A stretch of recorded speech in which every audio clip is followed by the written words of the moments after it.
নমস্কাৰ, মই বাস্তু কনসালটেন্ট অৰ্পণ দত্ত। আপোনালোকে যদি অনুভৱ কৰিছে যে আমাৰ ঘৰত নিগেটিভিটি বাঢ়িছে নেকি বা আমাৰ ঘৰত কোনোবাই কিবা কৰিছে নেকি, কিন্তু আপোনালোকে গম পাব কেনেকৈ? হয়, একদম সহজ উপায় এটা আছে। সেইটো হ'ল আমাৰ ঘৰত যদি এজোপা তুলসী ভেটি আছে, তুলসী ভেটিত থকা তুলসীজোপা চাব।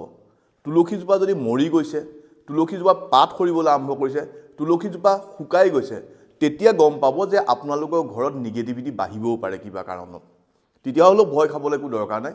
আৰু যদি বোলে আমাৰ ঘৰত তুলসী নাই, এটা টাবত যদি তুলসী পুলি এটা লগাই পেলাই কেইদিনমান চাই, আপোনালোকে সেই তুলসী ভেটি যিটো তুলসী আপোনালোকে নতুনকৈ লগাব, তাৰ গ্ৰ'থটোতে গম পাই যাব। যদি বাঢ়ি আহিছে, তেতিয়া আপোনালোকৰ ঘৰত নিগেটিভিটি নাই। যদি ৰোৱাৰ পৰা মৰিবলৈ আৰম্ভ কৰিছে, গম পাব যে আমাৰ ঘৰত নিগেটিভিটি বাঢ়িছে।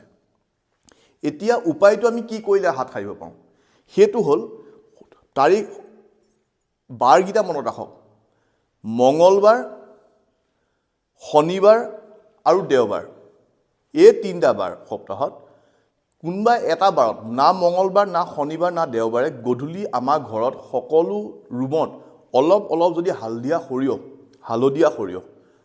সৰিয়হ আমাৰ সনাতন ধৰ্ম সকলো পূজাতে দৰকাৰ হয়। সৰিয়হ আমাক লাগেই। সৰিয়হ থাকিলে ঘৰলৈ নিগেটিভিটি নাহে, সেই পূজা ভাগলৈ নিগেটিভিটি নাহে। সেইকাৰণে শনি, দেও বা মঙলবাৰে যদি ৰাতি আমি গোটেই ঘৰত অলপ অলপ সৰিয়হ ছটিয়াব পাৰোঁ, পিছদিনাখন আমি সাৰি পেলাই দিব লাগে, তেতিয়া আমাৰ ঘৰৰ সকলো নিগেটিভিটি নাইকিয়া হৈ যায়। যদি আপোনালোকৰ ঘৰত কিবা ভাবিছে, সাধাৰণ এই উপায়টো কৰক আৰু ভালে থাকক। ধন্যবাদ।